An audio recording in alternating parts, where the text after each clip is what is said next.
kita terkait pengujian kas ya, saldo investasi, kas ya, cash on hand, cash on bank. Ya ini mungkin melanjutkan sebenarnya melanjutkan presentasi dari kelompok 1 ya. Mungkin nanti langsung saja dimulai dengan presentasinya. Tapi nanti tolong nanti diperhatikan di chat ya, karena saya kebetulan ada kegiatan yang paralel yang harus dilakukan bersamaan dengan sesi ini. Saya tetap ngikutin materinya, coba nanti untuk pertanyaan dan komentar mungkin saya akan lewat chat ya. Tapi kalau nanti sesi saya selesai, nanti mungkin saya bisa lewat diskusi seperti ini. Gitu. Oke, mungkin dimulai saja untuk kelompok 1, waktu dan tempat saya persilahkan.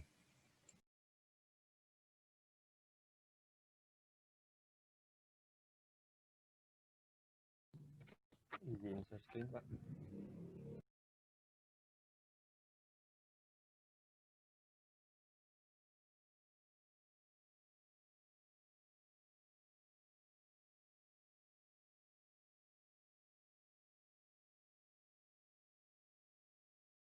Silakan.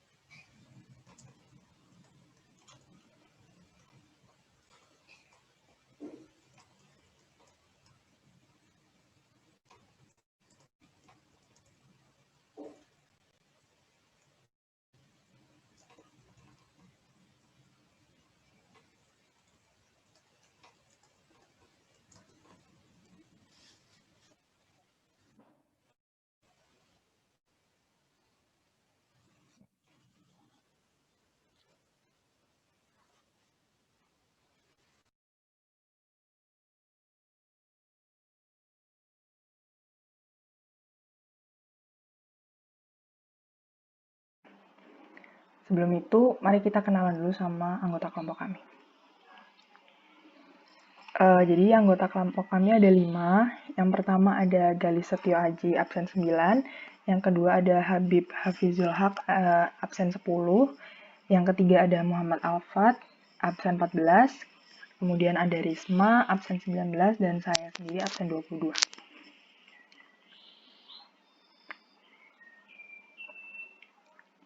Nah, ini yang akan kita bahas hari ini. Yang pertama itu mengenai kas di bank dan siklus transaksinya. Kedua ada audit akun kas umum. Ketiga ada prosedur yang berorientasi kecurangan. Dan yang keempat audit atas akun instrumen keuangan.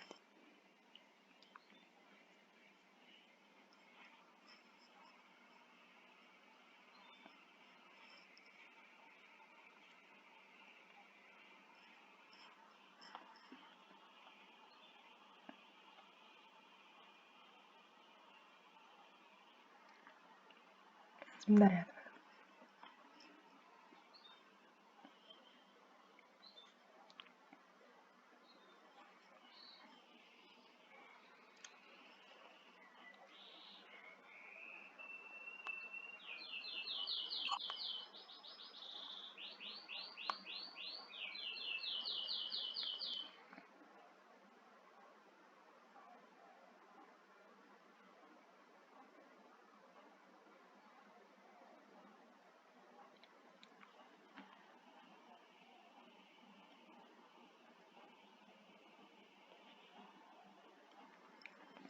Yaudah kita mulai dari yang kas. Jadi itu kita mulai dari alasan dulu kenapa audit kas itu penting. Jadi kas itu penting dalam auditing karena kas itu sangat tergantung pada hasil pengujian siklus lain. Bisa kita lihat kalau misalnya ketika kita tuh melakukan audit pada transaksi akun yang lain itu kemungkinan besar itu selalu berhubungan dengan kas. Jadi kas itu sangat penting untuk dilakukan audit. Next. Nah, sebelum masuk lebih jauh, mari kita berkenalan dulu sama jenis akun kas dan instrumen keuangan. Jadi di sini karena pendekatan auditing dari masing-masing akun itu berbeda, kita bisa tahu dulu akun-akun apa aja yang terkait dengan kas. Yang pertama itu ada akun kas umum. Biasanya itu hampir semua penerimaan dan pengeluaran kas itu mengalir melalui akun ini. Yang kedua ada akun Impress. Kalau misalnya kayak dijelasin tuh, akun Impress tuh semacam akun cadangan yang punya suatu tujuan khusus. Contohnya kayak akun Impress untuk penggajian. Jadi misalnya ketika suatu perusahaan itu punya akun Impress penggajian, sebelum periode penggajian diisi, maka dari akun Impress ini diisi sejumlah nominal untuk membayar gaji untuk karyawan. Nah, pemasukannya itu hanya ketika akan terjadi penggajian. Jadi, uang itu akan masuk ke akun itu ketika penggajian akan dimulai. Dan akan dikeluarkan atau pengeluaran itu hanya untuk menggaji karyawan. Jadi tidak ada transaksi lain selain isi ulang akun Impress tersebut, Impress penggajian tersebut dan pengeluarannya. Kemudian ada juga akun bank cabang. Jadi akun bank cabang itu biasanya pada perusahaan yang ada cabang di tempat-tempat tertentu.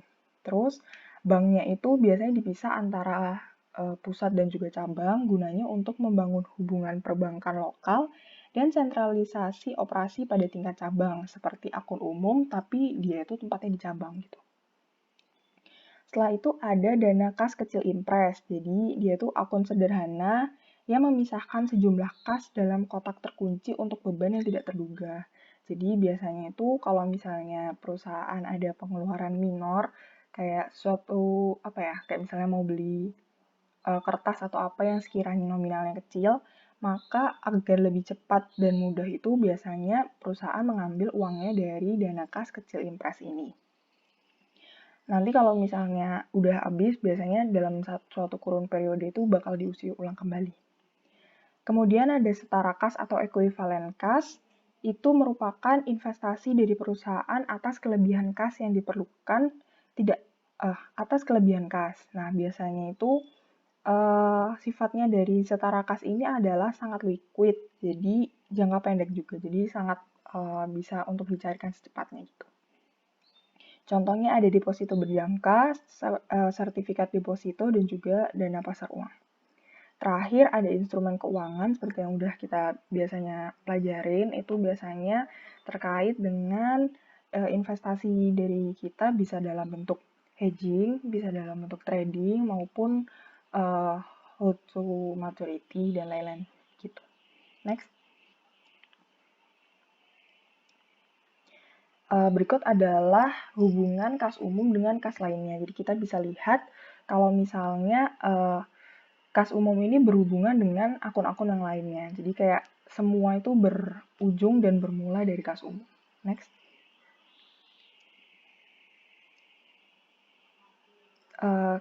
Kita juga bisa melihat hubungan dari kas di bank dan siklus lainnya. Jadi hampir semua dari transaksi itu biasanya berhubungan langsung dengan kas di bank. Contohnya ada siklus akuisisi modal dan pembayaran kembali yang sudah kita bahas di minggu sebelumnya, ada siklus akuisisi dan pembayaran, siklus penjualan dan penagihan, serta siklus penggajian dan personalia. Next.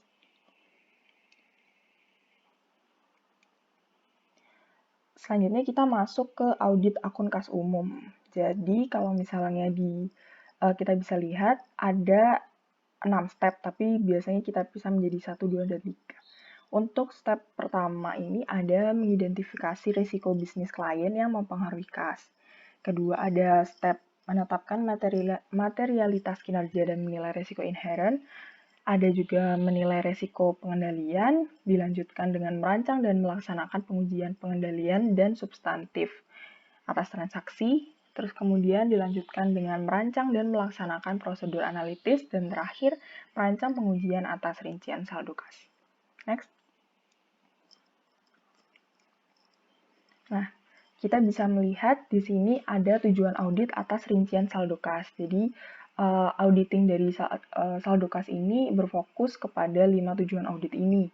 Yang pertama ada eksistensi, kedua ada kelengkapan, ketiga keakuratan, keempat pisah batas, dan kelima detail tie-in. Next. Dijelaskan lebih lanjut, jadi untuk detail tie-in itu adalah ketika kas di bank yang dinyatakan pada rekonsiliasi di-foot dengan benar dan sama dengan buku besar umum. Prosedur pengujiannya, mem-foot daftar cek yang beredar dan pembayaran elektronik serta deposit dalam perjalanan. Kedua, membuktikan rekonsiliasi bank sebagai penambahan dan pengurangan termasuk semua item rekonsiliasi. Dan yang ketiga, menelusuri saldo buku pada rekonsiliasi ke buku besar umum. Selanjutnya ada juga tujuan audit, yaitu terkait eksistensi, di mana kas di bank itu seperti yang dinyatakan pada rekonsiliasi dan memang ada. Itu patut digarisbawahi ya. Nah, selanjutnya ada kelengkapan, itu biasanya kita harus bisa membuktikan bahwa kas di bank itu yang ada itu telah dicatat seluruhnya, dan untuk keakuratan kas di bank yang dinyatakan dalam rekonsiliasi sudah akurat. Ini bisa dilakukan dengan melakukan penerimaan dan pengujian konfirmasi bank, penerimaan dan pengujian laporan pisah batas bank, pengujian rekonsiliasi bank, pengujian yang diperluas dari rekonsiliasi bank, bukti kas, serta pengujian kitting. Transaksi penerimaan kas dan yang terakhir adalah transaksi penerimaan kas dan pengeluaran kas dicatat di periode yang benar, atau biasanya kita tahu adalah pisah batas. Untuk penerimaan kas itu bisa dilakukan dengan menghitung kas di tangan pada hari terakhir tahun berjalan dan selanjutnya menelusuri deposit dalam perjalanan dan jurnal penerimaan kas. Selain itu, kita juga bisa melakukan penelusuran deposit dalam perjalanan ke laporan bank periode selanjutnya. Kalau untuk pengeluaran kas, kita bisa melakukan menghitung kas di tangan pada hari terakhir tahun berjalan dan selanjutnya menelusuri kecek yang beredar serta jurnal pengeluaran kas. Next. Nah, kita masuk ke audit akun kas umum yang sudah kita singgung sebelumnya. Next. Ini langkah yang pertama, yaitu mengidentifikasi resiko bisnis klien yang mempengaruhi kas. Jadi, biasanya resiko bisnis klien itu berasal dari kebijakan manajemen kas yang tidak tepat. Nah, biasanya juga hal ini terjadi karena adanya ekuivalen kas. Next.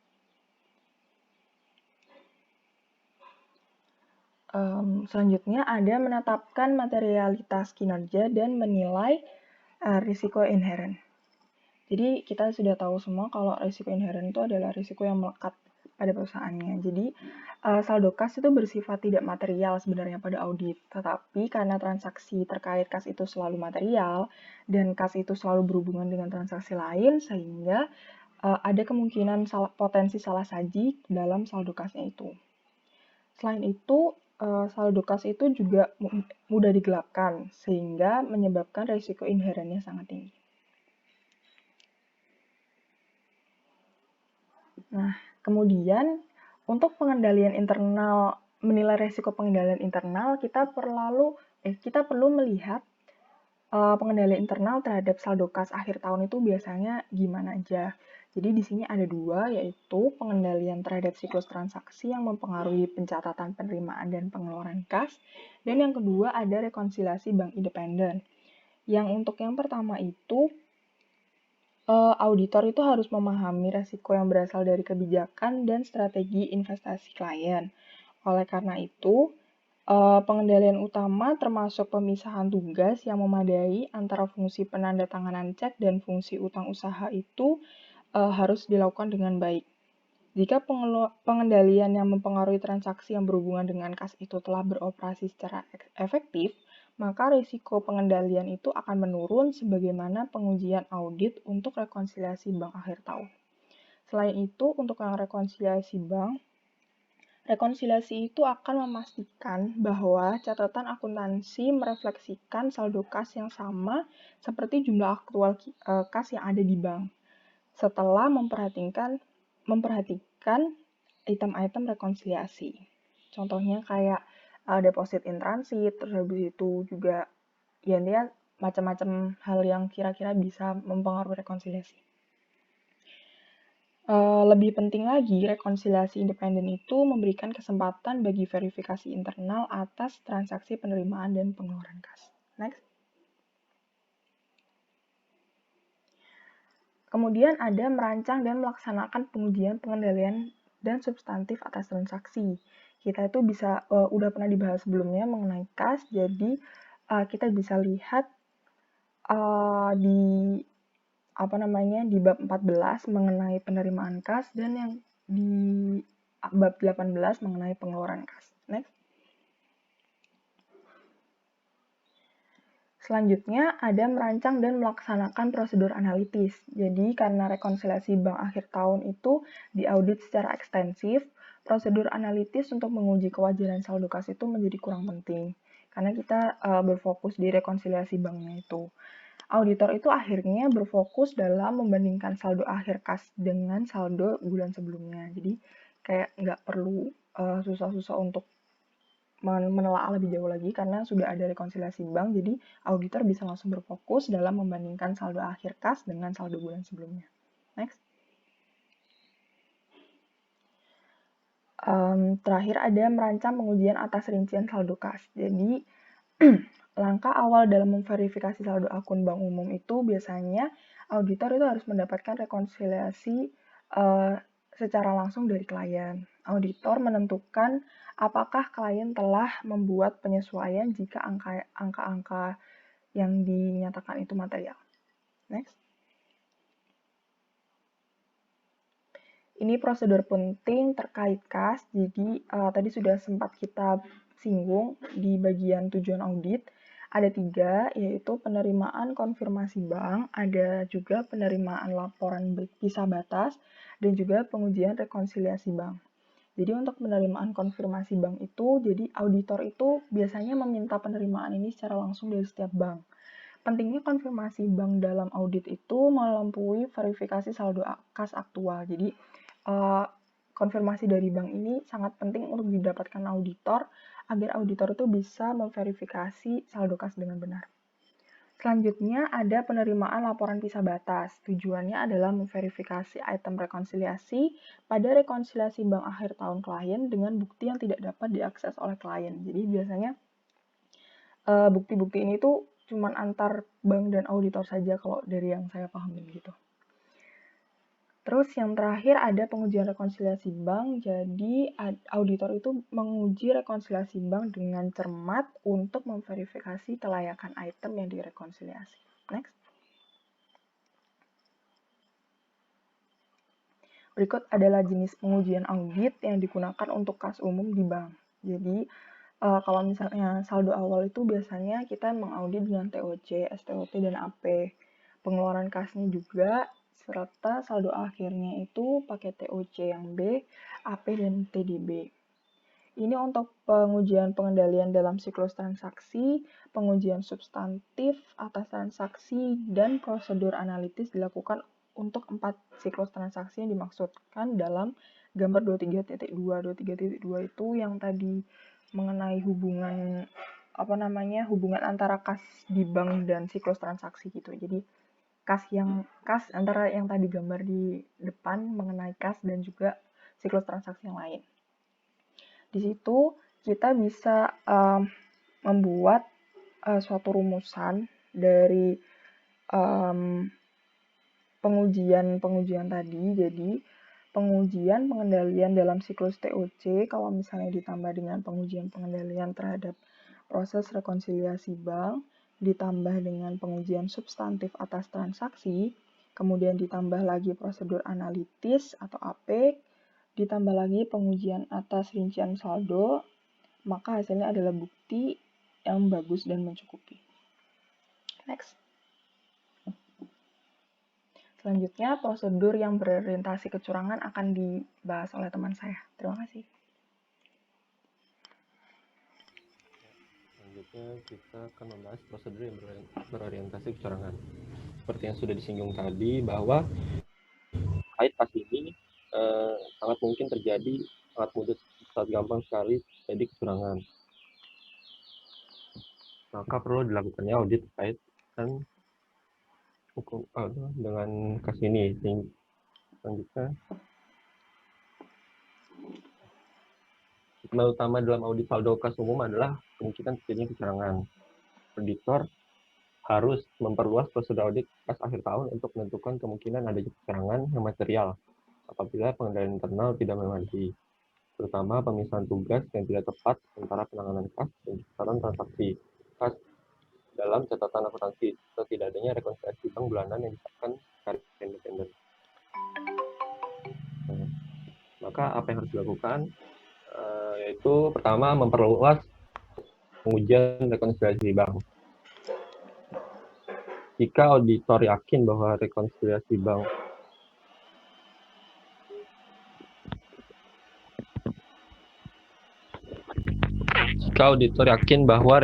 bank akhir tahun disalah-sajikan dengan sengaja, maka tepat melaksanakan pengujian lebih lanjut atas rekonsiliasi bank akhir tahun. Nah, mari kita asumsikan bahwa ada kelemahan pengendalian internal yang terjadi di perusahaan pada akhir tahun klien adalah 31 Desember. Maka auditor akan melakukan pertama adalah memulai dengan rekonsiliasi bank bulan November dan membandingkan semua item yang direkonsiliasi dengan cek yang dibatalkan dan dokumen lain dalam laporan bank bulan Desember. Yang kedua, membandingkan semua cek yang dibatalkan, yang tersisa, dan slip setoran dalam laporan bank bulanan Desember dengan jurnal pengeluaran kas dan penerimaan kas.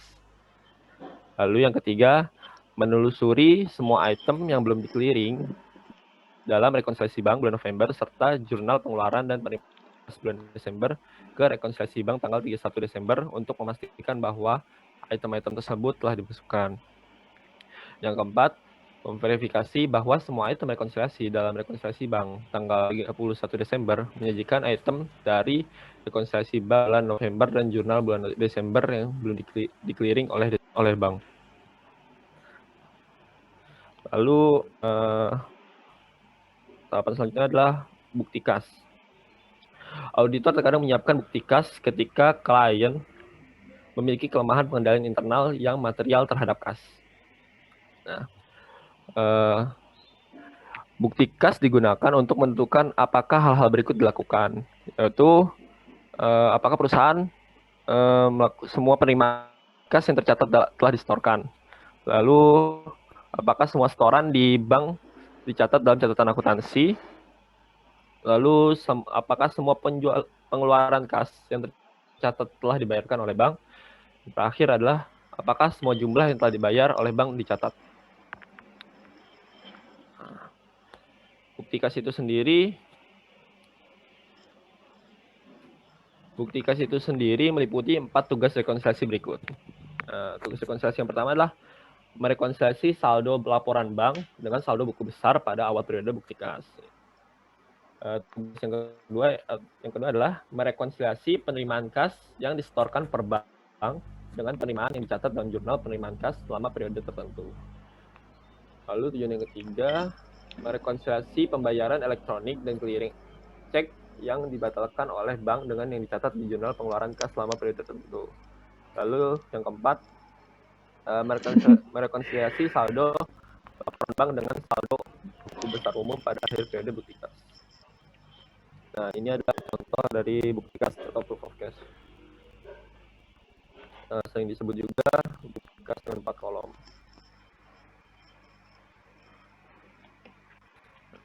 Lalu tahapan selanjutnya adalah pengujian transfer antar bank.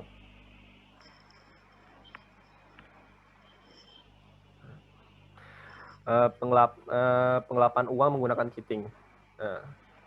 Kitting sendiri adalah mentransfer uang dari satu bank ke bank lainnya dan mencatat transaksi tersebut dengan tidak benar.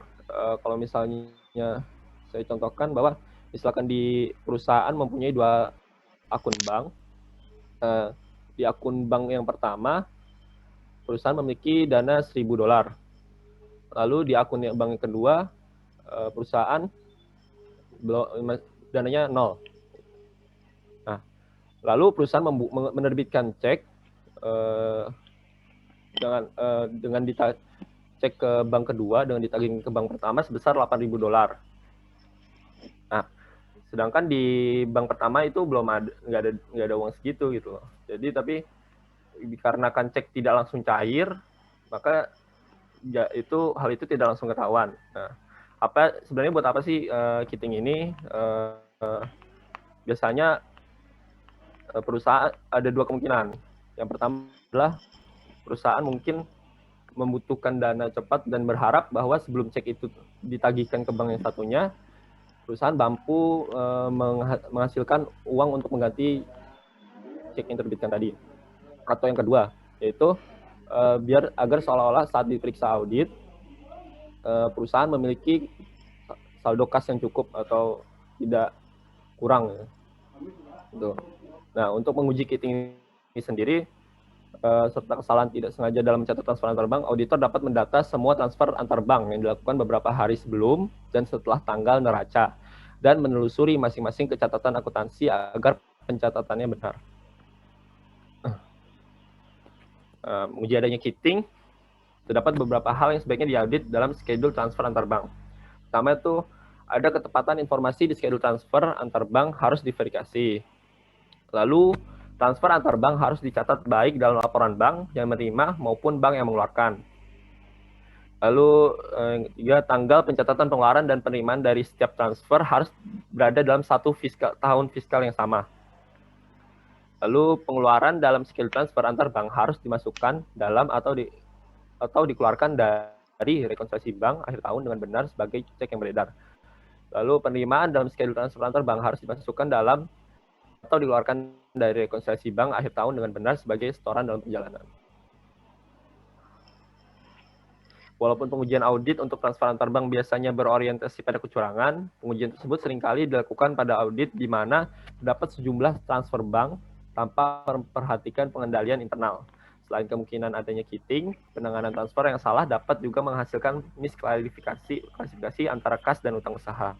Materialitas transfer dan kemudahan melaksanakan pengujian membuat banyak auditor yakin bahwa prosedur tersebut harus selalu dilaksanakan.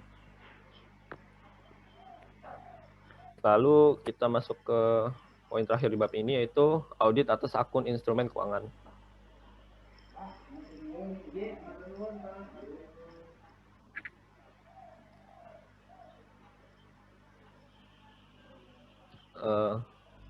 Tahapan pertama untuk mengaudit akun instrumen keuangan yaitu mengidentifikasi risiko bisnis klien yang mempengaruhi instrumen keuangan, yaitu tahap 1.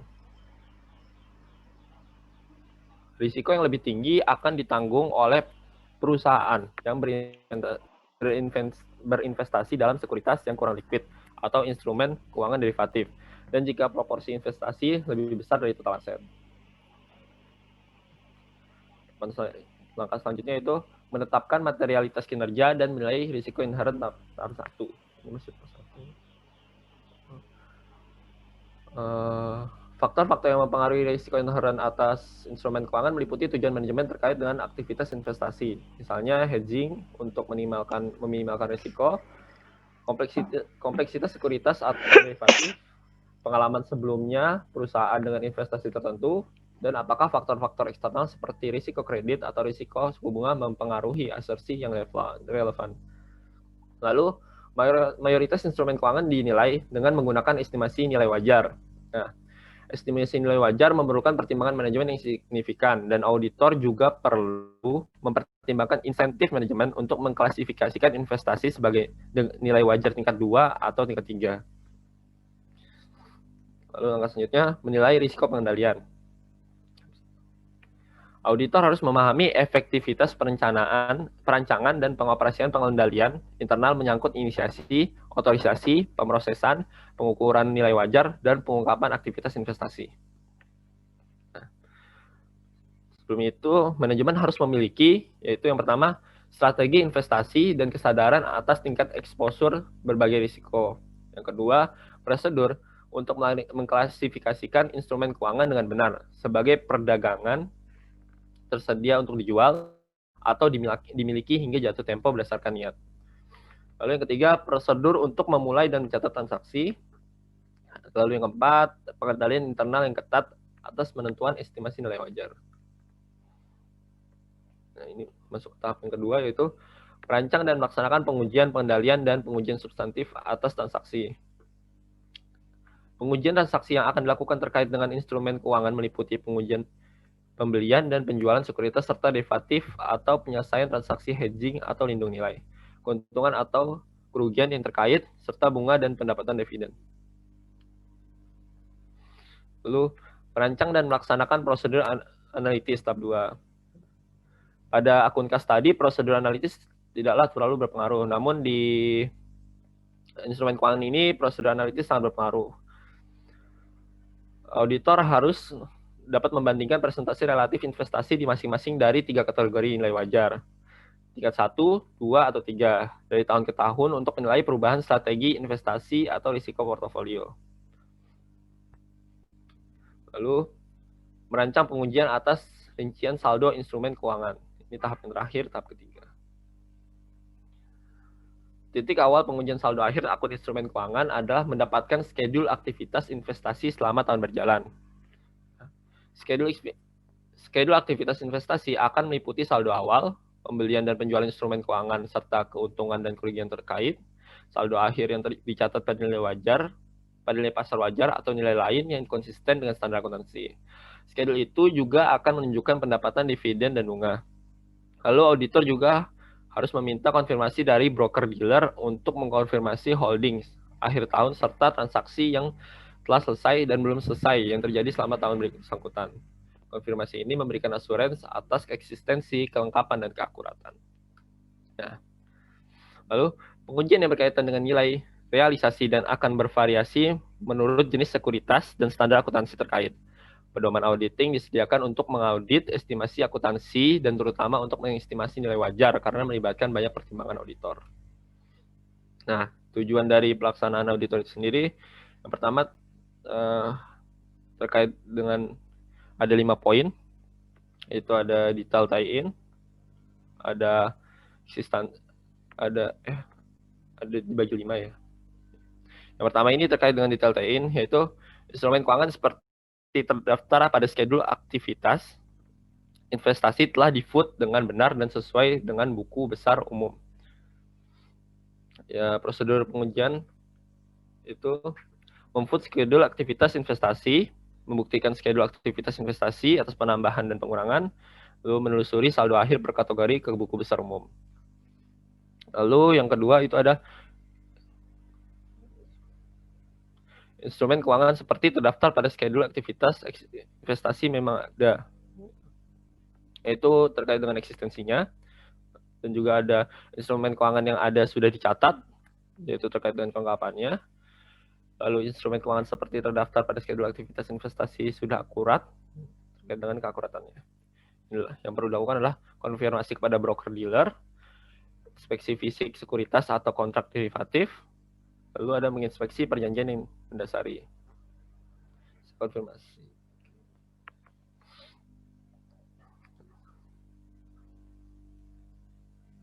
Lalu ada instrumen keuangan telah diklasifikasikan secara tepat dalam laporan keuangan terkait dengan klasifikasi. Yang dilakukan adalah pengujian atas klasifikasi yang tepat sebagai perdagangan tersedia atau dijual atau ditahan hingga jatuh tempo, dan memverifikasi klasifikasi yang tepat pada catatan kaki sebagai estimasi nilai wajar tingkat 1, 2, atau 3. Klasifikasi ini didasarkan pada maksud manajemen dan memerlukan pertimbangan. Lalu ada transaksi instrumen keuangan dicatat dalam periode yang tepat. Ini terkait dengan pisah batasnya. Memeriksa transaksi tertentu mendekati akhir tahun dan nasihat broker terkait untuk menentukan apakah hal itu dicatat pada periode yang sesuai. Nah, pisah batas ini jauh lebih penting dalam menguji transaksi jika klien mungkin ingin mencatat keuntungan atau kerugian penjualan pada akhir tahun. Lalu yang keempat ini ada yang 5. Instrumen keuangan yang tercantum dalam schedule aktivitas investasi pada akhir tahun telah dinyatakan pada jumlah yang tepat sesuai dengan standar akuntansi atau kita kenal dengan nilai realisasinya. Yang perlu dilakukan adalah memverifikasi harga pasar yang ditetapkan, menguji klasifikasi manajemen, lalu menguji asumsi manajemen terkait dengan penilaian, lalu mempertimbangkan penggunaan jasa spesialis untuk menguji estimasi nilai wajar, dan terakhir mempertimbangkan apakah diperlukan penurunan nilai kerugian. Ini yang paling sulit dikarenakan banyaknya prosedur dan variasi dan banyaknya pilihan bagi manajemen untuk menentukan terkait dengan nilai yang dimiliki oleh instrumen keuangannya. Lalu yang terakhir ada entitas memiliki hak untuk instrumen keuangan yang tercantum dalam skedul aktivitas investasi hak. Maka ini pengecekan terhadap hak yang dimiliki oleh perusahaan, yaitu dengan cara memeriksa dokumen dan kontrak yang mendasari, mengkonfirmasi syarat-syarat yang signifikan dengan pihak terkait dalam kontrak derivatif, lalu ada mereview notulen rapat dewan untuk menentukan apakah ada sekuritas yang digadaikan sebagai agunan. Hak uji bersamaan dengan pengujian eksistensi dan keakuratan ketika review pembelian. Sekian dari kelompok kami presentasinya. Untuk kertas kerjanya akan dilanjutkan setelahnya.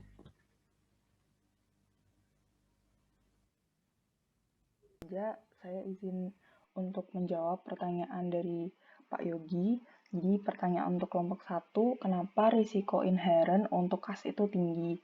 Jadi menurut pemahaman kami, risiko inherent untuk kas itu tinggi dikarenakan seperti yang tadi sudah sempat disinggung, yaitu kas itu kan sangat liquid dan juga di akhirnya itu dia itu yang paling gampang untuk disalahgunakan. Jadi bisa penggelapan atas kas itu sangat mudah dan juga maksudnya lebih mudah daripada akun-akun yang lainnya. Terus habis itu tingginya volume transaksi kas itu juga menyebabkan tingkat resiko bawaan untuk sejumlah asersi saldo kas itu menjadi sangat tinggi, terutama untuk asersi keberadaan atau keterjadian dan kelengkapan. Risiko ini menjadi semakin tinggi karena sifat kas itu yang sangat rentan terhadap pencurian dan berbagai macam tindak kecurangan lainnya. Selain itu juga pada penilaian audit atas saldo kas itu yang umumnya tinggi itu karena sifat kas yang liquid sehingga membuat kas mudah disalahgunakan. Seperti itu, Pak. Oke, lanjut aja dengan itunya. Lanjut dulu. Ya, dengan baik. kertas kerjanya ya. Nah, selanjutnya kertas kerja akan dilanjutkan oleh teman-teman kami. Terima kasih.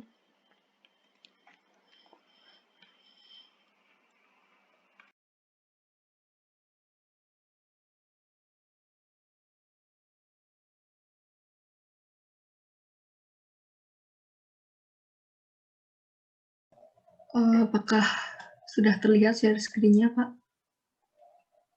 Sudah. Oke. Jadi seperti yang sudah dijelaskan tadi, pada kertas kerja kas ini, kita akan melakukan rekonsiliasi bank, lalu pemeriksaan kas kecil, dan pemeriksaan kas besar. Nah, untuk yang pertama, saya akan melakukan rekonsiliasi bank untuk kas yang ada di Bank Bini. Nah, pada buku 1, halaman 103, untuk Bank Bini, rekonsiliasi bank untuk bulan Desember 2012 belum dibuat, tetapi Anda menerima buku bank dengan saldo sebesar 104.100.150 dan rekening koran bulan Desember 2012 sebesar 145.473.000 dan 473.650 untuk diperiksa. Nah, untuk rekonsiliasinya, kita membandingkan saldo menurut pembukuan dan saldo menurut rekening koran. Nah, saldo menurut pembukuan ini terdapat pada halaman 104 di buku 1, dan untuk rincian saldo rekening koran terdapat pada buku 1, halaman 105. Nah, di sini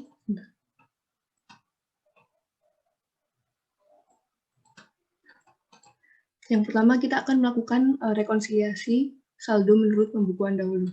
Jadi saldonya kan menurut pembukuan itu 104.100.150. Ini 104 juta. Nah, ini akan kita bandingkan dengan saldo menurut rekening koran. Kita lihat satu-satu di rekening koran, saldo transaksi mana yang tidak ada di saldo di buku bank BNI, buku bank BNI.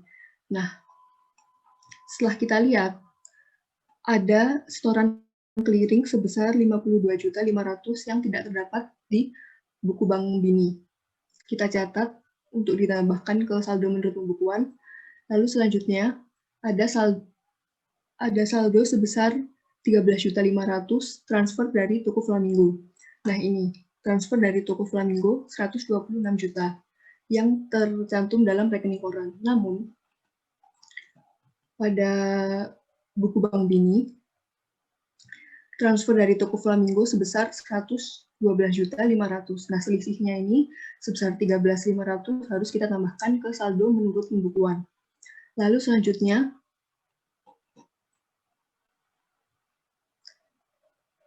ada transfer dari PT Manggis sebesar 40 juta yang belum dicatat di buku Bank BNI. Transfer dari PT Manggis 40 juta, kita lihat di buku Bank BNI-nya tidak ada. Jadi perlu kita tambahkan ke saldo menurut pembukuan. Nah, lalu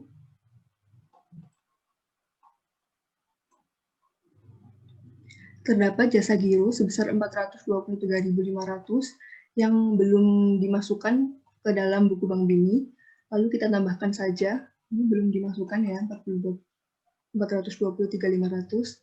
ke buku bank BNI, kita tambahkan saja ke saldo menurut pembukuan, dan dikurangi biaya administrasi 50.000. Biaya administrasinya, di sini di rekening koran ada 50.000, namun di buku bank BNI belum ada. Kita tambahkan 50.000. Lalu setelah direkonsiliasi, saldo menurut pembukuannya menjadi 210.473.650. Nah, lalu seperti yang sudah dikatakan tadi, saldo menurut rekening koran 145.473.650. Nah, sebelumnya mohon maaf, ini untuk L ini artinya kita cocokkan dengan buku besar dan buku bank, dan V ini artinya kita cocokkan dengan rekening koran. Seperti yang sudah kita bahas tadi, ini kita cocokkan dengan rekening koran, dan yang untuk saldo menurut rekening koran ini kita cocokkan dengan buku besar dan buku bank. Nah, kita mulai rekonsiliasi menurut rekening koran. Jadi saldonya kan 145 juta. Kita lihat apakah ada transaksi yang belum ada di rekening koran, tetapi sudah dilakukan pembukuan oleh perusahaan. Jadi yang pertama, di sini terdapat setoran clearing dari PT Jambu sebesar 75 juta yang tidak ada pada rekening koran. 75 juta tidak ada di sini. Lalu akan kita tambahkan sebagai deposit in transit. Lalu untuk rekonsiliasi yang kedua, terdapat outstanding check sebesar 30.500. 30.500 ini merupakan pembayaran utang pada PT Yuki. Jadi perusahaan telah membayar utang kepada PT Yuki menggunakan cek, namun oleh PT Yuki belum dicairkan, jadi belum tercantum pada rekening koran. Jadi kita kurangi, dan saldo menurut rekening koran sekarang menjadi 210.473.650. Lalu pada kertas kerja C3 kita masukkan rekonsiliasi tadi yang menurut pembukuan saja. Lalu saldo 210 juta ini akan kita masukkan ke kertas kerja C yang nanti akan dijelaskan oleh teman saya. Lalu rekonsiliasi kas Bank BNI sudah selesai. Kita lanjut untuk merekonsiliasi Bank Mandi.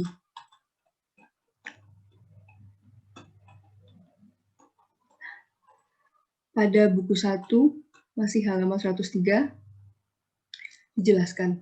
Sedangkan untuk Bank Mandi, buku bank dan rekening korannya sudah menunjukkan pencatatan yang sama, kecuali untuk beban administrasi dan jasa giro yang diperhitungkan oleh Bank Mandi masing-masing sebesar 50.000 dan 106.77.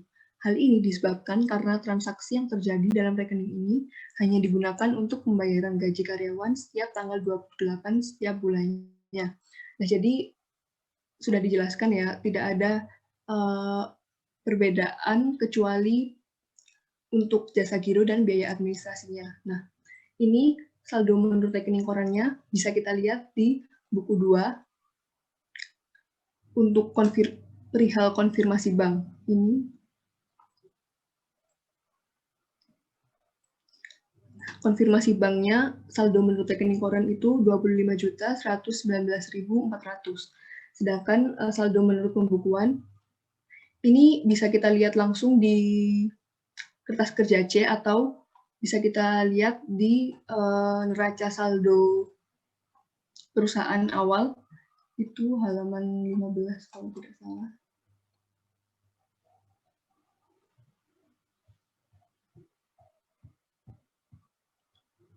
Nah, ini saldo menurut pembukuan Bank Mandi ini sebesar 25.062.625. Lalu kita kembali untuk merekonsiliasi. Tadi sudah dijelaskan ya perbedaannya karena jasa giro dan biaya administrasi. Nah, kita tinggal sesuaikan saja, kita tambahkan jasa gironya 106.000 dan kita kurangi biaya administrasinya 50.000 dan saldonya sudah sesuai antara rekening koran dan menurut pembukuan. Lalu kita masuk ke kertas kerja C4 untuk menulis rekonsiliasi saldo menurut pembukuannya, dan saldonya ini nanti akan kita masukkan ke kertas kerja C. Lalu rekonsiliasi bank yang kelima, kita akan merekonsiliasi bank CAB. Nah, bank CAB ini tempatnya ada di Singapura. Jadi untuk lebih jelasnya, masih pada halaman 103 buku 1, rekonsiliasi bank CAB yang menggunakan dolar Singapura terakhir yang dibuat adalah untuk bulan November 2012. Saudari Esther mengatakan bahwa belum membuat rekonsiliasi bank untuk Desember 2012 ini sepertinya, karena tidak adanya transaksi yang dilakukan berkaitan dengan rekening klien selama bulan tersebut. Tetapi CAB mengirimkan rekening koran bulan Desember 2012 dengan rincian sebagai berikut. Saldo awal pada 1 Desember 2012 itu 25.000.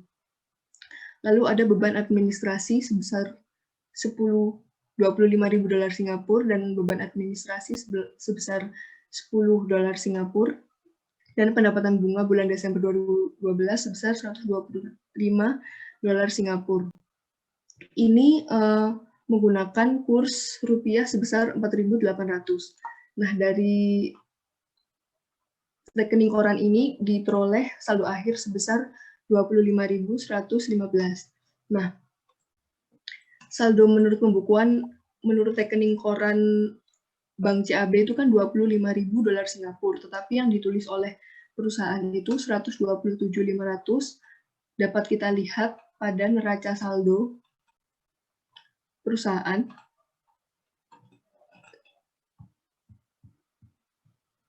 Sebesar 127.500 ini ya, 127.500 kita masukkan saldo menurut pembukuan. Lalu saldo menurut rekening koran ini 25.115 dolar Singapura. Nah, ini harus kita konversikan ke rupiah menggunakan kurs tengah Bank Indonesia. Kurs tengah Bank Indonesia ini kita dapat dari kurs jual, kita tambah dengan kurs beli, kita bagi 2. Ini ya, diperoleh kurs jual Bank Indonesia ditambah kurs beli Bank Indonesia, kita bagi 2, lalu diperoleh kurs tengah Bank Indonesia sebesar 5.906,57 rupiah. Nah, ini kita gunakan untuk mengkonversikan saldo akhir dari dolar Singapura ke rupiah sebesar 148.343.506. Nah, ini lalu kita rekonsiliasi jasa giro 10.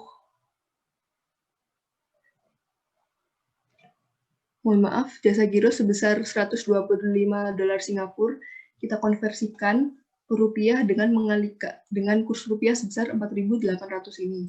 kita peroleh 600.000, lalu dikurangin biaya administrasi $10 Singapura yang kita konversikan ke rupiah dengan mengalihkan $10 ini ke 4.800 menjadi 48.000.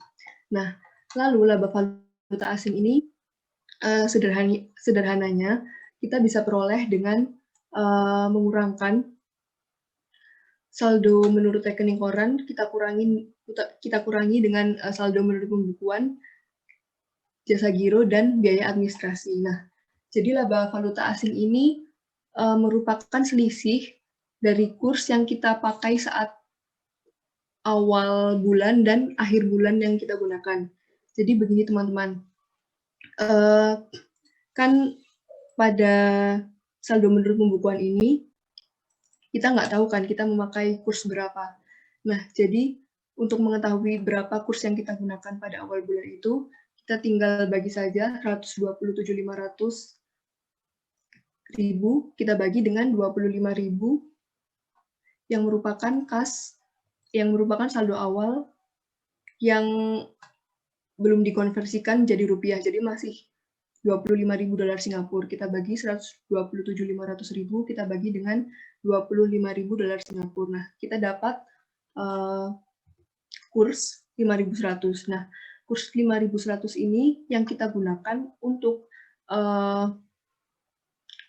mengalihkan 25.000 ini dengan saldo awal.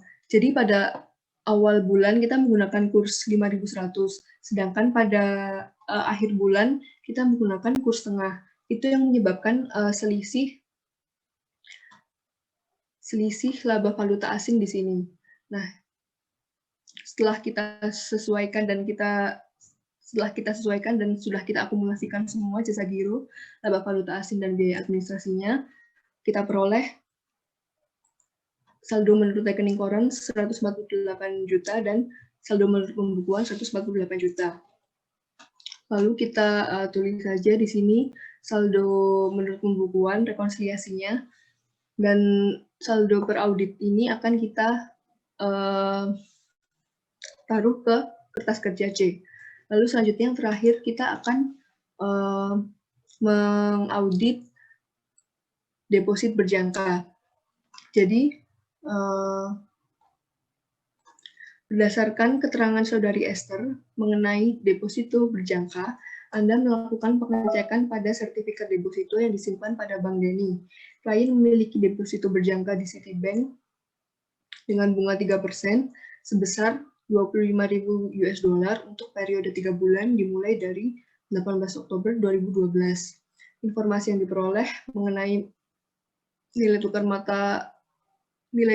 mata uang asing per 31 Desember adalah sebagai berikut. Nah, ini kita menggunakan nilai tukar mata uang asing US dollar ya, karena deposito berjangkanya disimpan dalam US dollar. Nah, di sini deposito berjangka saldo per kliennya ini 194.500.000. Lalu di sini ada beberapa penyesuaian. Jadi setelah dilakukan pemeriksaan, ternyata perusahaan itu belum mencatat pendapatan bunga dari deposito berjangka.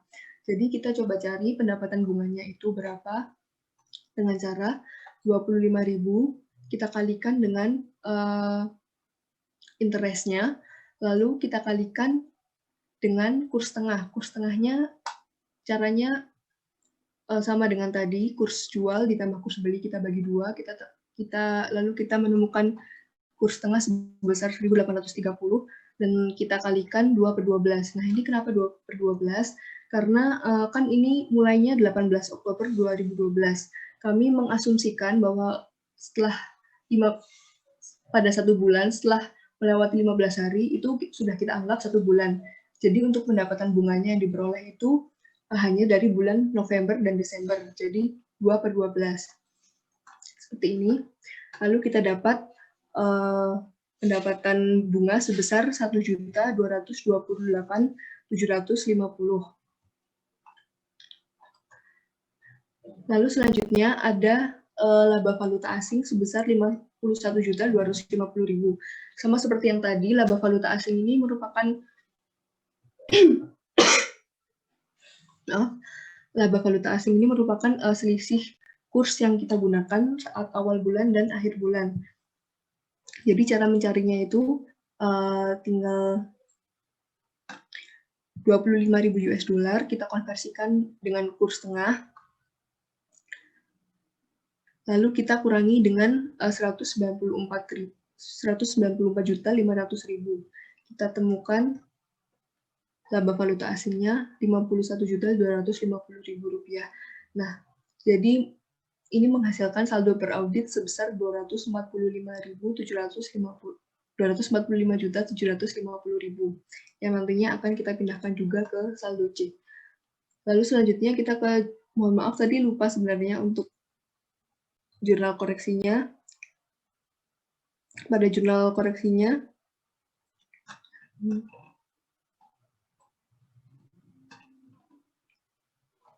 dari yang kas Bank Bini dulu.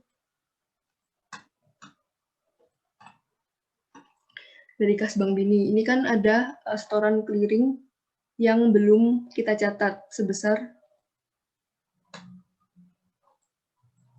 52.500.000.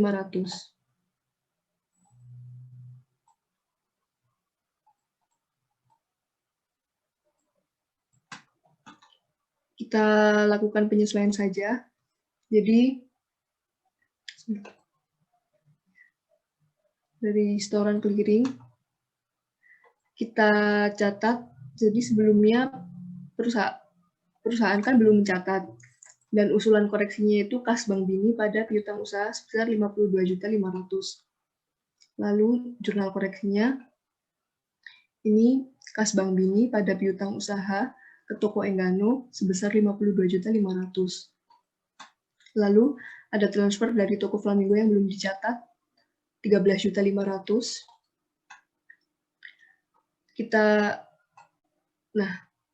Sebelumnya perusahaan telah mencatat transfer dari toko Flamingo itu sebesar 112.500. Tetapi pada rekening koran yang diterima itu sebesar 126.500.000.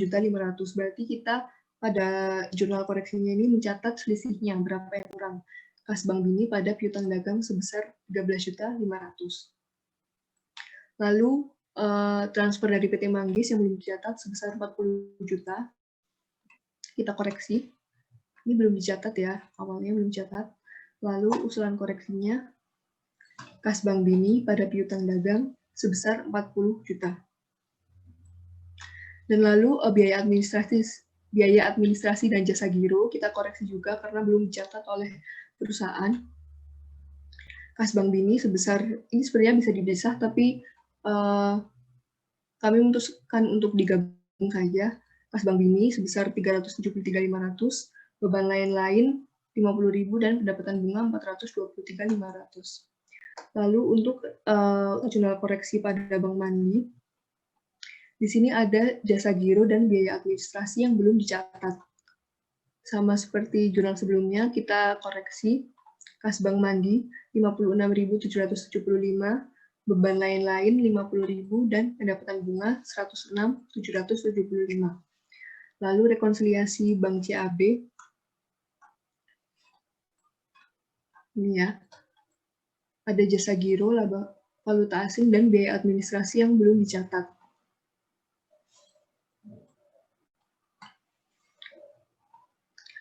Untuk mencatat pendapatan bunga dan beban administrasi ini sama seperti yang sebelumnya.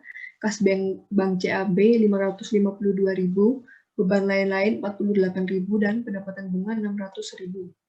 Dan laba rugi valuta asingnya juga kita catat. Ini ya, laba valuta asingnya kita catat sebesar 20.291.506 dengan akun kas Bank CAB pada laba rugi valuta asing. Lalu untuk yang terakhir, deposito berjangka, kita juga lakukan jurnal koreksi. Karena perusahaan belum mencatat pendapatan bunga, kita buat jurnal koreksi, yaitu piutang lain-lain pada pendapatan bunga sebesar 101.228.750. Nah, lalu ada laba valuta asing juga sebesar 51.250.000.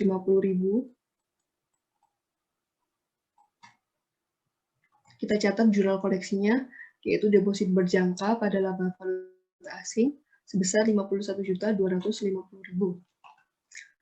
Untuk rekonsiliasi dari bank sudah selesai. Selanjutnya akan dilanjutkan teman saya untuk pemeriksaan kas besar dan kas kecil. Terima kasih.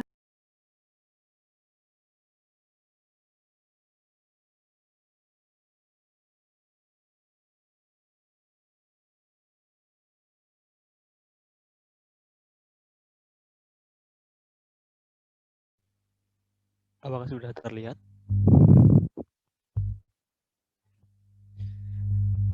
Assalamualaikum warahmatullahi wabarakatuh. Selamat pagi. Di sini saya akan melanjutkan penjelasan dari kelompok kami mengenai kas yang sebelumnya telah dijelaskan mengenai kas di bank.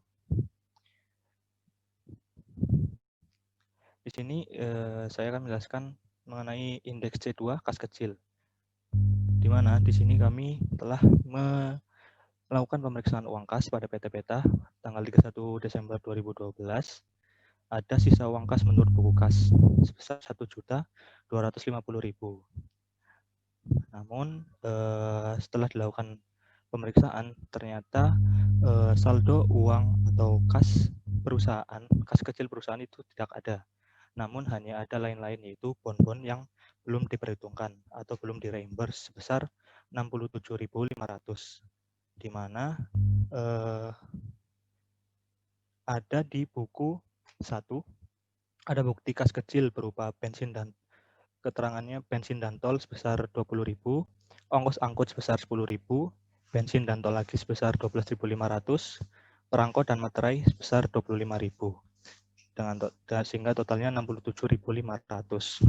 Sehingga kami mengusulkan untuk ada jurnal koreksi yang belum dicatat oleh perusahaan, yaitu beban perjalanan dinas dan akomodasi sebesar 42.500, perlengkapan kantor sebesar 25.000, dan pada beban yang masih harus dibayar sebesar 67.500. Nah, oleh karena ada perbedaan antara sisa uang kas menurut buku kas dengan hasil perhitungan sebesar ada selisih sebesar 1.182.500,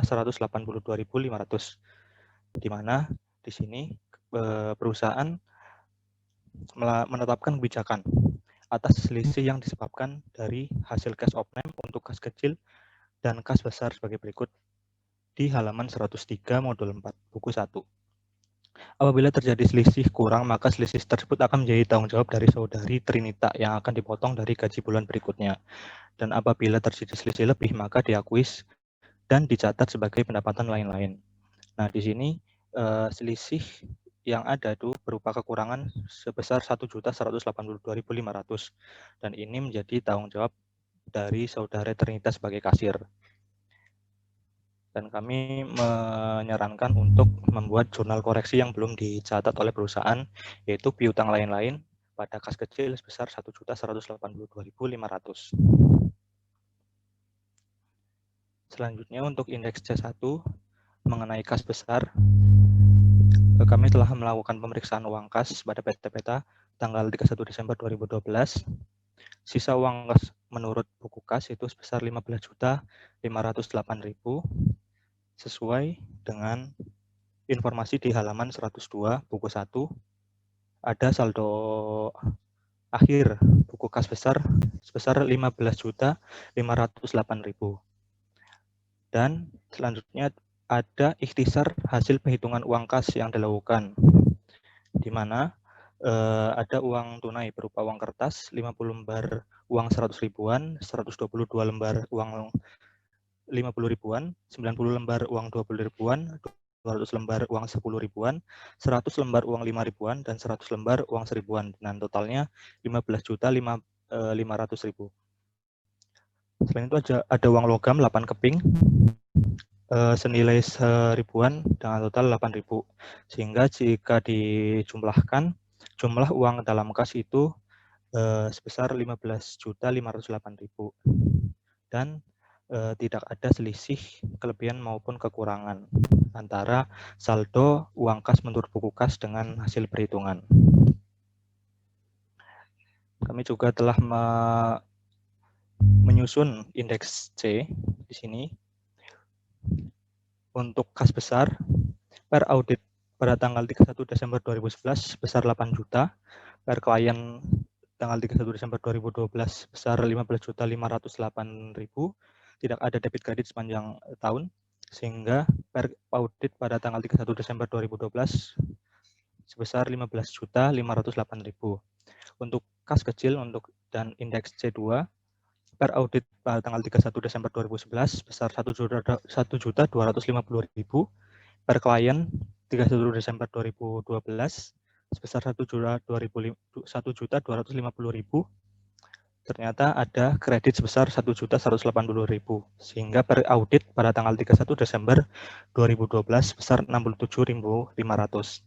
Untuk Bank Bini indeks C3 per audit pada tanggal 31 Desember 2011 sebesar 157 juta, per klien pada tanggal 31 Desember 2012 sebesar 104.100.150 rupiah, ada debit sebesar 106.423.500 dan kredit sebesar 50.000 sehingga per audit sebesar 210.473.650 rupiah pada 31 Desember 2012. Selain itu ada Bank Mandi dengan indeks C4 per audit pada tanggal 31 Desember 2011 sebesar 20.695.350 per klien, tanggal 31 Desember 2012 sebesar 25.062.625 rupiah, ada debit sebesar 106.775 dan kredit sebesar 50.000 sehingga per audit pada tanggal 31 Desember 2012 sebesar 25.119.400. Sementara untuk bank CAB indeks C5 ada per klien per audit 31 Desember 2011 sebesar 100 juta. Sementara per klien 31 Desember 2012 sebesar 127.500.000. Ada debit sebesar 20.891.506, kredit sebesar 48.000, sehingga per audit pada tanggal 31 Desember 2012 sebesar 148.353.506 rupiah. Lalu ada deposito berjangka indeks C6 per audit tanggal 31 Desember 2011 sebesar 200 juta, per klien pada tanggal 31 Desember 2012 sebesar 194.500 dan ada debit sebesar 51.250.000 sehingga per audit 31 Desember 2012 sebesar 245.750. Sehingga di sini jika di total per klien 31 Desember 2012 sebesar 467.920.775 rupiah, jumlah debit sebesar 178.671.781 rupiah, kredit sebesar 1.330.500 dan per audit tanggal 31 Desember 2012 sebesar 645.262.056 rupiah. Selain itu kami telah menyusun catatan pemeriksaan yang berisi tentang jurnal-jurnal koreksi seperti yang sudah dijelaskan sebelumnya, dan ada saran di mana kasir kas besar dirangkap dengan kasir kas kecil. Hal ini dapat menimbulkan terjadinya kecurangan, sehingga lebih baik disarankan agar kedua tugas tersebut dipegang oleh dua orang yang terpisah. Nah, selain itu, kami menyimpulkan bahwa menurut pendapat kami, saldo kas dan setara kas telah disajikan secara wajar dan sesuai dengan standar akuntansi keuangan entitas tanpa akuntabilitas publik. Mungkin sekian dari saya, akan dilanjutkan oleh teman saya.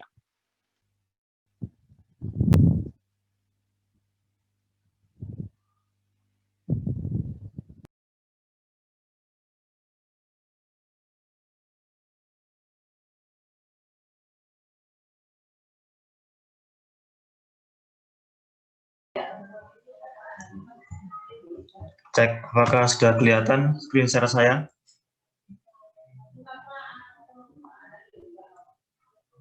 Sudah kelihatan. Sudah ya Pak ya? Sudah. Ya. Assalamualaikum warahmatullahi wabarakatuh. Selamat pagi semuanya. Di sini saya akan menjelaskan modul 6 di bagian yang yaitu terkait dengan investasi dalam saham. Sebelum itu kita lihat dulu case-nya. Yang pertama itu dari Esther memberikan janji besar investasi per 31 Desember 2012. Saldo awal 247.500.000 untuk pembelian sekian, kemudian modal akhir dapat 343.700.000. Kemudian berdasarkan tersebut Bapak Devi mendapatkan 10.000 lembar saham PT kecil yang nominalnya 10.000 per lembar. Kemudian 20.000 lembar saham PT Mbak Bakti yang nominalnya 5.000 per lembar. Sehingga bisa catat di sini PT kecil itu sebesar 10.000 lembar. PT Mbak Bakti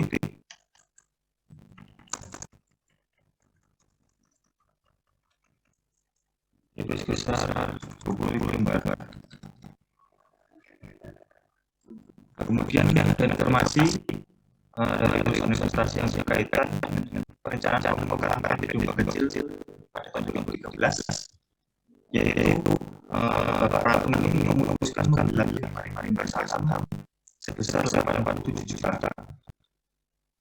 Untuk pihak kalian yaitu mencatat seperti ini, investasi bukan lain pada company sebesar untuk investasinya 86.250.000, untuk bukan lain 750.000, company-nya 887 juta.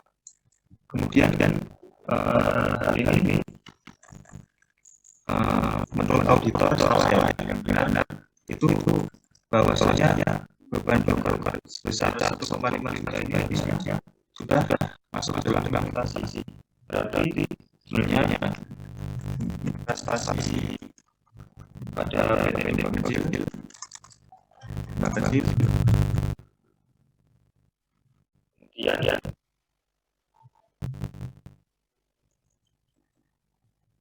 kreditnya itu untuk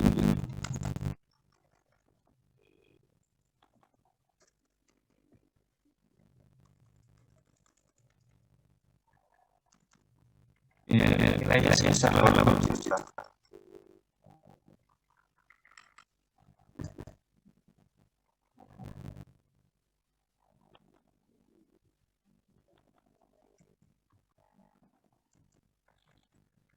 Sehingga diperoleh koreksi kita menambah yang investasi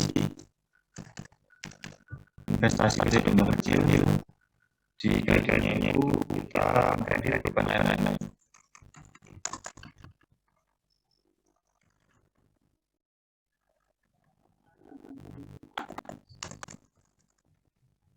Besar selisihnya 750.000.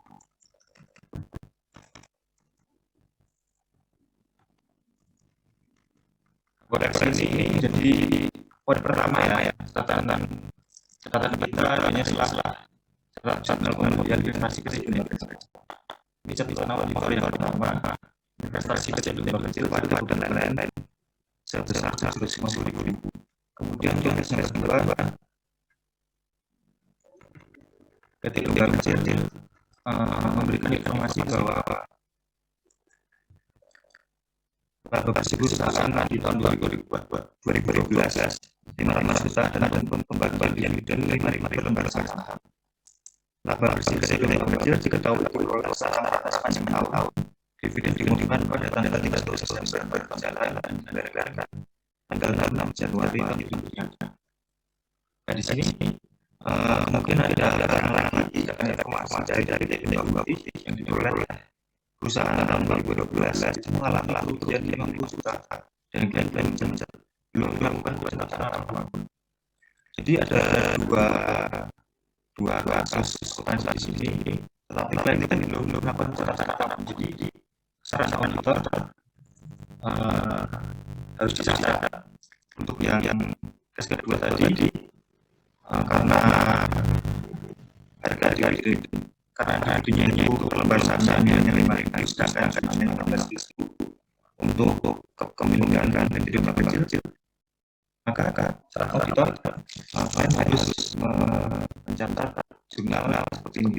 Jadi kita dividen di EBIT 63,75 juta, budget 2005, kita asumsikan ke 6 pajak. Jadi kita asumsikan dengan pajak yaitu sebesar 15% dari 75 juta dan pendapatan lainnya. Kemudian informasi yang ketiga yang bisa saja bahwasanya pada 2012 hasil pembangunan itu mengalami menjadi juta dan dari perencanaan apapun sehingga perlu-perlunya koreksi karena menggunakan metode ekuitas komunikasi kasar 20%, maka satu ini tinggal dikalikan 20% kali 50 juta sebesar 100 juta. Sebenarnya seperti ini investasi pada investasi ketika kembang itu. Kemudian untuk portfolio sendiri karena masih skill investasi dalam saham, kita masukkan catatan kita sebelum kita yang ada udah punya semangat saham di investasi investasi kecil sebesar 150.000 dan untuk yang sudah tua dia tidak ada jurnal karya dengan investasi tidak kita masukkan. Untuk case yang ketiga ada satu investasi produktif juta yang kita masukkan. Jadi untuk sendiri untuk yang TV kecil kita ada koreksi 150.000 dan untuk yang TV ada koreksi sebesar 10 juta. Kemudian kita kalkulasi, kita tambahkan EBIT dan bantuan kredit. Begitu pula dengan investasinya PT Kembang Bakti. Kemudian kita sambung atau kita menambah seluruh keuangan per kliennya ini. Pula dengan koreksi atau saldo praudit.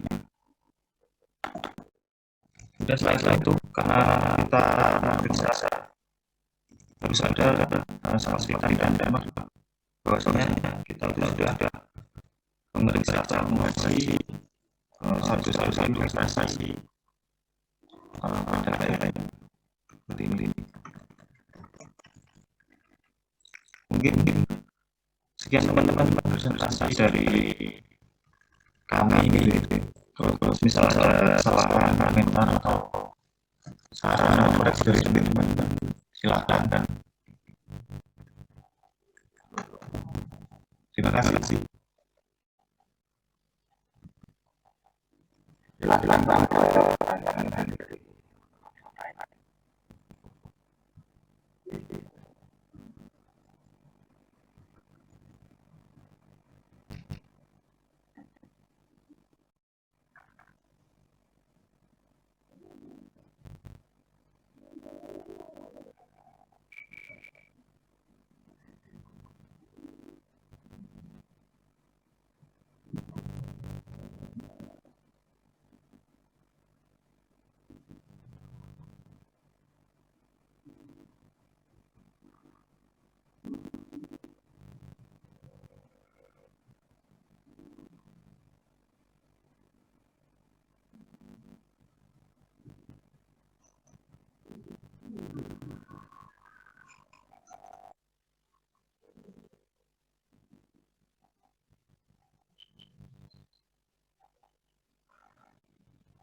Kalau nggak saya mau bertanya tadi kan sempat kok menjelaskan mengenai apa ya tipping ya, mungkin boleh diulang-ulang lagi penjelasan mengenai apa tipping.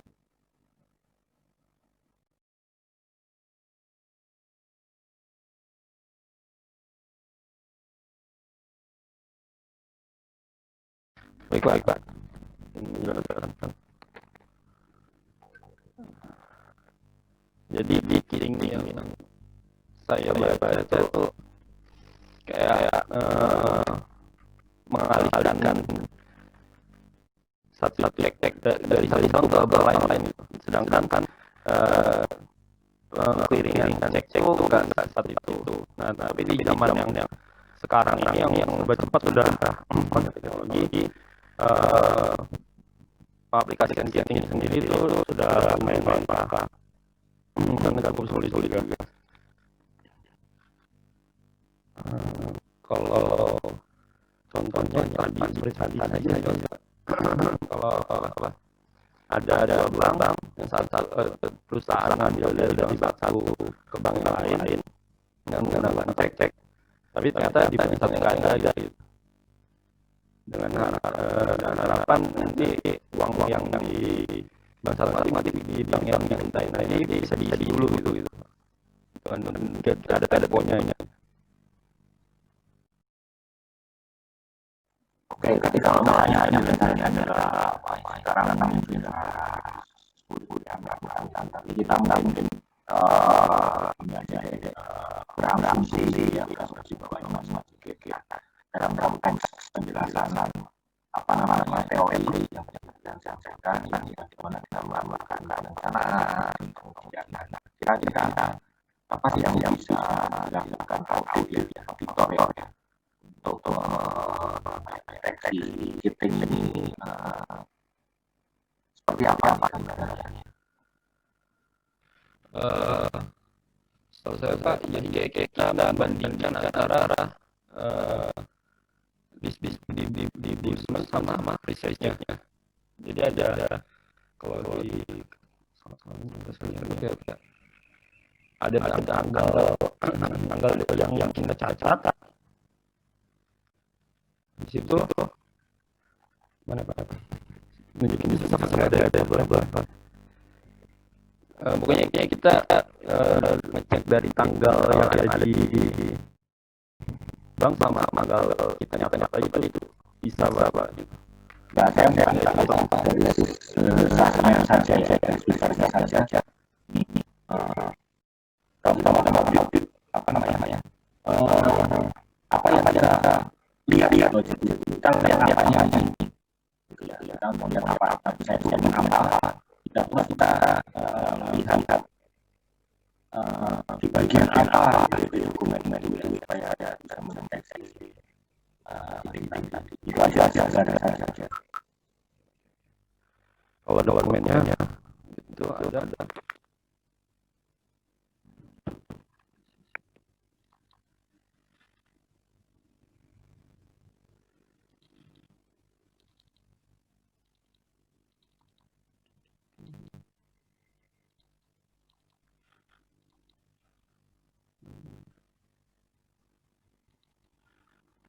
Ada schedule interbank transfer ya Pak.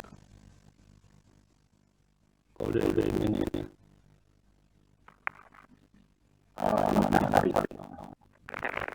Kita ada schedule interbank transfer. Ya. Apanya Kita melihat tanggal dari record timbung sama dari record timbang terkait dari sama research-nya. Oke.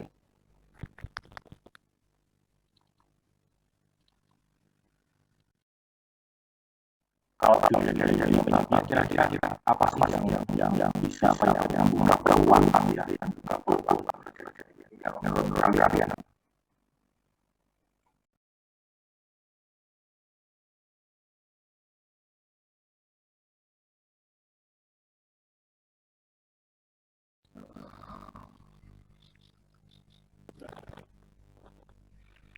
Itu apa yang bisa yang tentang partisipasi yang membuka peluang tersedia ini.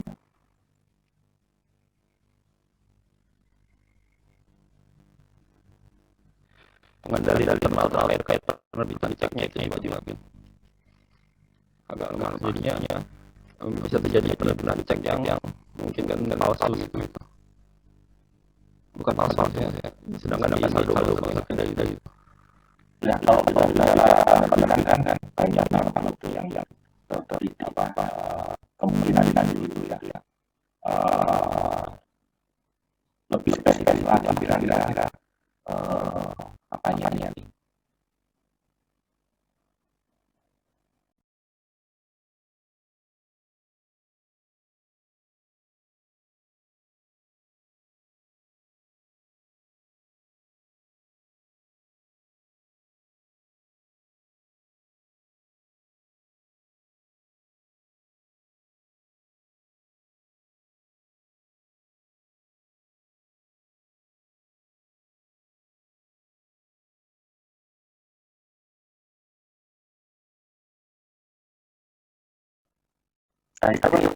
Jadi disampaikan yang jadi banyak catatan apa kurangnya pengendalian terhadap penerbitan cek ini. Pengendaliannya seperti apa?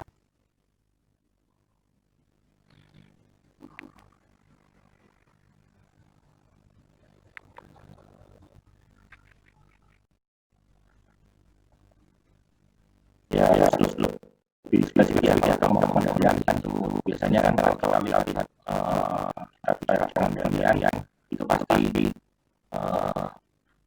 terkait dengan orang, dengan prosedur, ya, dengan struktur organisasi, kita spesifik penerbitan itu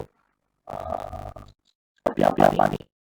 Kalau tadi mungkin apa yang mencatat penerimaan dan itu misalnya semua posisi dihilangkan oleh seseorang itu satu indikasi dari kelemahan pengendalian yang kita enggak mendefinisikan dan kelemahan dengan jenis yang spesifik pengendalian di mana ya kalau satu orang mencatat terus menerbitkan catatan ini risikonya cukup tinggi. Berarti jadinya kayak labeling gitu ya Pak? Ya, jadi labeling dan keeping dan labeling kan yang sering terjadi di terkait kasus ya. Dua-duanya bisa disebabkan pengendalian internalnya yang kurang baik. Nah, kalau level sendiri bagaimana?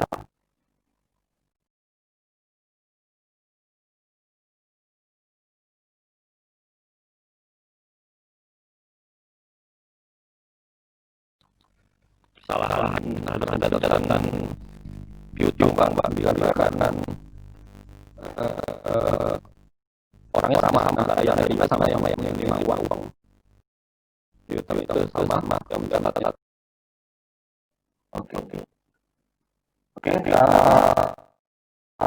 Untuk yang lain coba. Jadi di kasasi yang jelas ya, yang pasti kan harus paham tujuan output itu apa gitu ya.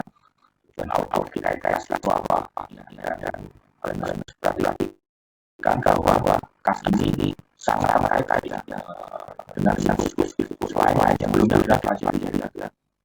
Penjualan ya, pembelian, persediaan, payroll dan semua warnanya kasasi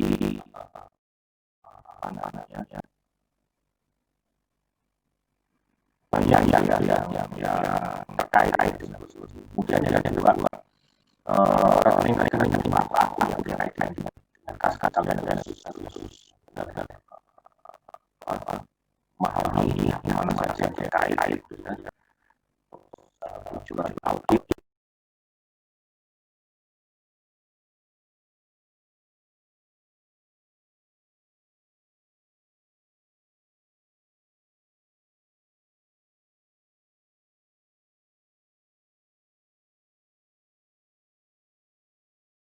kita melakukan audit kasih sebenarnya caranya siapa. Tadi sempat saya tanya tadi kan dari situ dan yang enggak apa namanya dikasih ya harus jelas-jelaskan baik risiko dan polo transaksi yang tinggi apa yang dilakukan untuk apa dicuri untuk proses kontennya ya itu perlu apa jadi pertimbangan dalam pelaksanaan auditnya ya. Terus selain diskusi dan ya kita membahas risiko kali ini seperti apa kalau rancangan kalau itu pada waktu audit kita sudah melihat bahwa rancangan pengendalian itu tidak baik ya. Artinya kita akan banyak yang melakukan pengujian dan standar ya porsinya akan lebih apa namanya besar dibesar pertanyaan ya tapi ketika namanya orang-orang bagus kita belum melakukan pengujian kita melakukan pengujian yang dulu kontrolnya compliance-nya kepatuhannya rancangan bagus kita lihat saya ini ada tidak ya kita cek kalau yang efektif artinya kita tahu mempertimbangkan untuk apa ya tidak terlalu banyak yang melakukan pengujian standar. Tapi kalau saya sudah ya harus harus efektifnya efektivitasnya kurang tetap kita akan harus mengembangkan dan memperbanyak ujian standar. Terus prosedur pengujian standar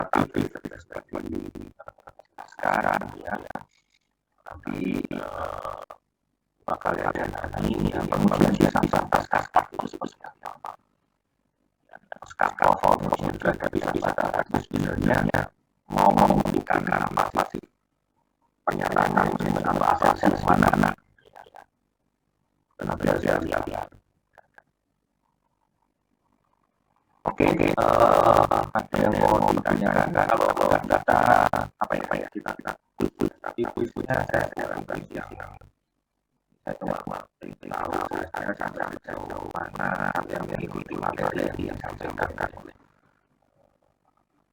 kelompok A1.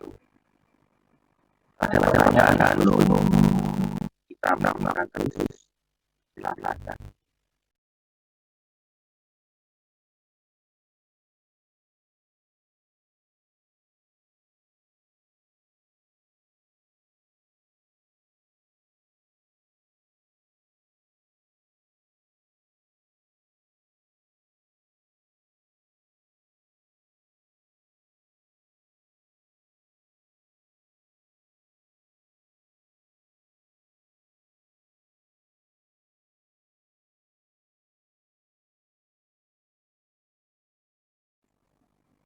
Oke, kalau nggak ada kita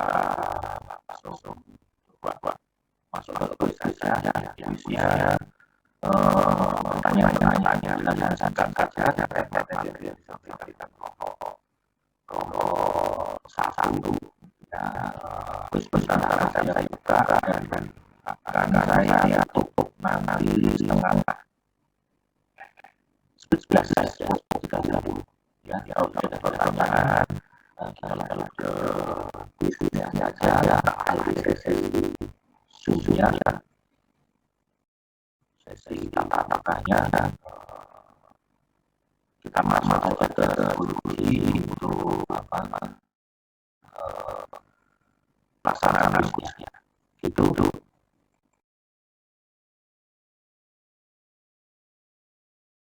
Oke, terima kasih atas presentasinya kelompok 1 yang cukup bagus. Kita akhiri sesi tata lakukannya. Terima kasih tadi semuanya. Saya close ya semuanya tadi. Kita lanjut ke quiz dulu ya. Baik, Pak.